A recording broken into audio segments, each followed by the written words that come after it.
Hola hermanos, el día de hoy, 12 de abril del 2024, es viernes de la segunda semana del tiempo de la Pascua.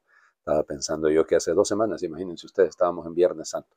En fin, yo sé que hago estas reminiscencias, yo no sé cómo llamarles y ustedes dirán, "Padre, ya estuvo, estamos en Pascua, deje de estar pensando, sí, pero lo que pasa es que si no, no tiene ningún sentido lo que estamos celebrando, porque no hemos superado la cuaresma, sino que hemos vivido la cuaresma para entrar en este tiempo de Pascua, pero no perdamos de vista que todo remite precisamente a este acontecimiento, a la pasión, muerte y resurrección de nuestro Señor.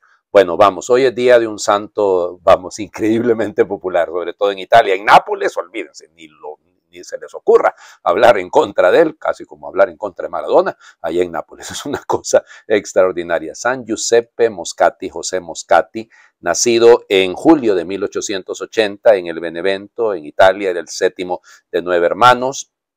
Resulta su mamá era de la aristocracia, oigan, doña Rosa de Luca. Y su papá, que se llamaba Francesco, venía de una tradición de abogados y de jueces. El papá llega a ser incluso director de los tribunales de apelaciones ahí en Nápoles. Evidentemente, pues la familia, y él pensaban que se iba a meter a esto, ¿no? Pensaban que él iba a seguir el camino de la abogacía, pero no, él decididamente, fíjense, es que hay dos factores. En primer lugar, cuando él estaba muy pequeño, su hermano Alberto se cayó de un caballo y entonces esto le va a producir a él ver a su hermano en esta situación porque fue muy duro, nos quedó producto de la caída, él quedó epiléptico, tuvo el traumatismo en la cabeza fue tan duro que provocó esto, ¿no? Y va a morir en 1904, o sea, cuando Giuseppe apenas tiene veintitantos años, 23, 24 años, ¿no? Y bueno, lo otro es que fíjense que la casa donde vivían quedaba exactamente frente al hospital de pacientes incurables, que de hecho él va a terminar siendo el director ahí. Entonces él decide, por el contrario, como les digo, ingresar como médico y se va a graduar en 1903 con todos los honores. Con todos los honores, ustedes no tienen idea, era, vamos, su obra que tenía que ver, creo que era sobre el hígado, el estudio que hizo, porque va a ser igual un excelente forense, excelente médico, excelente cirujano, bueno, ¿por qué? ¿Para qué contarles? Pero todos los días la Santa Eucaristía, todos los días la oración, pudo casarse, decidió no casarse para poder dedicarse completamente al servicio de los enfermos, y ustedes dirán, bueno, padre, pero entonces casi era un sacerdote, no, era un laico consagrado. Sencillamente, era un laico consagrado que consagró toda su vida a servir a los más menesterosos. Y va a morir joven, oigan, porque él va a morir a los 46 años, en 1927. Pero bueno, vamos. Entonces, el tema es que, como les digo, dedicado a la investigación también, porque él no miraba diferencia o oposición entre la fe y la ciencia, al contrario. Por ejemplo, sus estudios en torno al uso de la insulina son muy, muy importantes, porque apenas empezaba a utilizar la insulina en el tratamiento de la diabetes y él era uno de los que trabajó, ya les digo, sus trabajos, sus estudios son, bueno, cualquier cantidad. Y conoció a personas, sirvió también de médico de Caruso, han oído hablar del famoso tenor, ¿no? Bueno, y conoció a varios santos también, el beato Bartolo Longo, por ejemplo, fue amigo de él, se reunió en varias ocasiones con él y así, es decir, hay varias situaciones, y ya les digo yo que los santos siempre vienen en racimo, ¿no?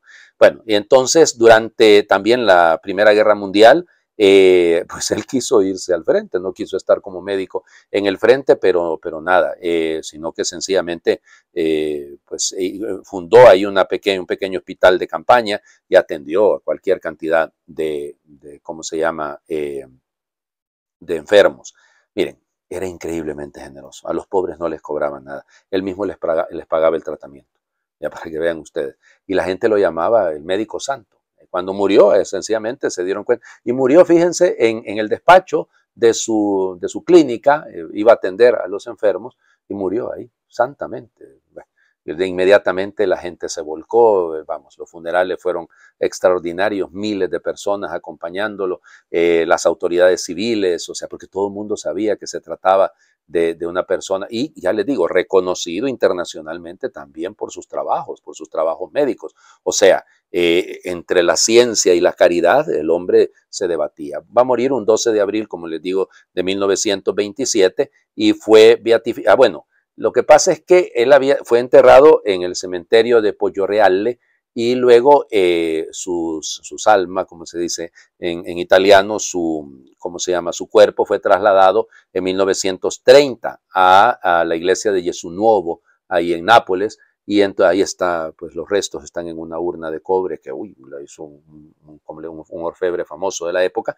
un escultor famoso de la época, no me acuerdo cómo se llama, perdón, pero sí, pero sé que era muy famoso, es tan famoso que hasta se me olvidó el nombre. ¿Qué quieren que era Garuffi, era apellido Garuffi, sí, me acuerdo por Garaffa. Entonces, ahí me vino por el Bartolomé Garaffa. Ustedes no se dan tanto problema, pero es que a mí la memoria me funciona así, haciendo relación con Garaffa, que fue un cardenal muy famoso. Entonces, este era Garuffi, ahora el nombre, no me pregunten, no me acuerdo cómo se llama. El tema es que lo trasladan un 16 de noviembre. Por eso, fíjense, en Nápoles se le celebra el 12 de abril, claro, pero también se le celebra el 16 de noviembre. Fue beatificado por San Pablo VI en 1975 y fue canonizado por San Juan Pablo II en 1987. Muy, muy popular. Don Giuseppe Moscati, que es un médico que supo combinar muy bien desde la caridad su amor por la ciencia. Vamos a las lecturas del día de hoy. Siempre el libro de los Hechos de los Apóstoles, ya saben, termina el desenlace del relajo que hemos venido escuchando en los últimos días. Entonces, Hechos de los Apóstoles, capítulo 5, versículos del 34 al 42. En aquellos días, un fariseo llamado Gamaliel, doctor de la ley y respetado por todo el pueblo, se levantó en el Sanedrín, mandó que hicieran salir un momento a los apóstoles y dijo a la asamblea: israelitas, piensen bien lo que van a hacer con esos hombres. No hace mucho surgió un tal Teudas que pretendía ser un caudillo y reunió unos 400 hombres. Fue ejecutado, dispersaron a sus secuaces y todo quedó en nada. Más tarde, en la época del censo, se levantó Judas el Galileo, y muchos lo siguieron, pero también Judas pereció y se desbandaron todos sus seguidores. En el caso presente, yo les aconsejo que no se metan con esos hombres, suéltenlos, porque si lo que se proponen y están haciendo es de origen humano, se acabará por sí mismo. Pero si es cosa de Dios, no podrán ustedes deshacerlo. No se expongan a luchar contra Dios. Los demás siguieron su consejo, mandaron traer a los apóstoles, los azotaron, les prohibieron hablar en nombre de Jesús y los soltaron. Ellos se retiraron del Sanedrín felices de haber padecido aquellos ultrajes por el nombre de Jesús, y todos los días enseñaban sin cesar y anunciaban el Evangelio de Cristo Jesús, tanto en el templo como en las casas. Palabra de Dios. Te alabamos, Señor. Bueno, muy bien, vamos a ver cómo le entramos al asunto. Vamos. A ver, Gamaliel, sí, era un personaje importantísimo, reportado. Acuérdense que el mismo Lucas va a hablar de él en los Hechos de los Apóstoles como el maestro del preceptor de Pablo. Importante la figura. Él va a morir, Gamaliel se supone que debe haber muerto alrededor del año 51, 52 de nuestra era. Y era una persona que fundó una escuela, o sea, desde el momento en el que tiene una escuela en Israel, ya es una persona importantísima. O sea, que se trata de una figura llamativa. Luego el Teudas, el otro Galileo, bueno, todos esos están reportados efectivamente, sobre todo en las antigüedades judaicas de Flavio Josefo, se habla. Es para muestra un botón, digámoslo, porque realmente hubo muchas ocasiones en las que varios de estos tipejos que salían por ahí, que se hacían hasta proclamar Mesías, ¿verdad? El último va a ser el Bar Kokhba, el hijo de la estrella, que ya estamos hablando del siglo II. Eso va a significar la destrucción completa de Jerusalén, la van a arrasar por completo. Bueno, la destruyen en tiempos en el año 70, las tropas de Vespasiano, de Tito, y luego, claro, pero les digo eso para que vean, el ambiente era así. El ambiente en Israel tenía eso, entonces por eso era fácil confundir a Jesús o pensar que Jesús podía ser uno más de estos. El que los mencione aquí, el libro de los Hechos de los Apóstoles, ya nos está haciendo ver una ruptura. Esto no es lo mismo. O sea, no pretendan comparar al Señor Jesús con estos ya revoltosos que lo único que andan haciendo es queriendo alcanzar fama y poder y que todos han desaparecido. Fíjense, la frase lapidaria de Gamaliel, ¿no? No se expongan a luchar contra Dios. O sea, vamos, eso ya es la clave de todo. Aún así, véngase. Les zamparon a los pobres apóstoles, los azotaron, solo que aquí me encanta. Ellos salieron muy contentos, felices de haber padecido aquel ultraje en el nombre del Señor. Eso es exactamente. O sea, estamos llegando a un punto en la historia, en la narración de la primera comunidad cristiana que es fundamental para leer cómo se entendían ellos a sí mismos, cómo entendían ellos su misión. Y por eso es clave esto. Ellos entienden que no pueden callarse, lo han dicho, lo hemos escuchado ayer, es preciso obedecer a Dios antes que a los hombres, era la segunda vez que lo escuchábamos, y la insistencia es muy clara. Es muy clara porque igual ellos no hicieron caso, ellos siguieron predicando en el nombre del Señor y hablando de Jesús a todos, el Evangelio. Ay, Señor Jesucristo, a ver cómo nos sale. Juan, capítulo 6, versículos del 1 al 15. En aquel tiempo Jesús se fue a la otra orilla del mar de Galilea o lago de Tiberíades. Lo seguía mucha gente porque habían visto las señales milagrosas que hacía curando a los enfermos. Jesús subió al monte y se sentó allí con sus discípulos. Estaba cerca la Pascua, festividad de los judíos. Viendo Jesús que mucha gente lo seguía, le dijo a Felipe: ¿cómo compraremos pan para que coman estos? Le hizo esta pregunta para ponerlo a prueba, pues él bien sabía lo que iba a hacer. Felipe le respondió: ni 200 denarios de pan bastarían para que cada uno le tocara un pedazo de pan. Otro de sus discípulos, Andrés, el hermano de Simón Pedro, le dijo: aquí hay un muchacho que trae 5 panes de cebada y 2 pescados. ¿Pero qué es eso para tanta gente? Jesús le respondió: díganle a la gente que se siente. En aquel lugar había mucha hierba. Todos pues se sentaron ahí, tan solo los hombres eran unos 5,000. Enseguida tomó Jesús los panes y después de dar gracias a Dios, se los fue repartiendo a los que se habían sentado a comer. Igualmente les fue dando de los pescados, todo lo que quisieron. Después de que todos se saciaron, dijo a sus discípulos: recojan los pedazos sobrantes para que no se desperdicien. Los recogieron y con los pedazos que sobraron de los 5 panes llenaron 12 canastos. Entonces la gente, al ver la señal milagrosa que Jesús había hecho, decía: este es en verdad el profeta que habría de venir al mundo. Pero Jesús, sabiendo que iban a llevárselo para proclamarlo rey, se retiró de nuevo a la montaña, él solo. Palabra del Señor. Gloria a ti, Señor Jesús. Perdón que siempre me pasa. En lugar de decir pescado, digo pecados. Eso es una cosa. Ay, Dios mío. Si les contara cuántas veces he cometido ese error, se mueren de la risa ustedes. Bueno, vamos. Ok. Hasta ayer leíamos el capítulo 3 del Evangelio de Juan. Muy bien. El capítulo 3 es el bautismo, ¿no? Porque habla del que hay que nacer del Espíritu, hay que nacer de nuevo. Bueno, y ahora la Eucaristía.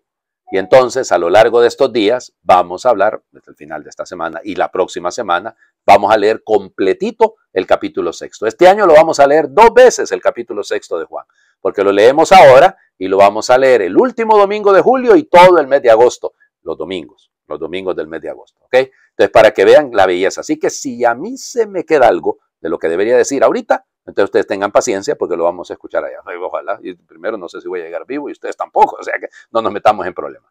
Metatauta. Otra vez, ¿se acuerdan eso? Metatauta. Este es otra ruptura. Comienza una nueva sección.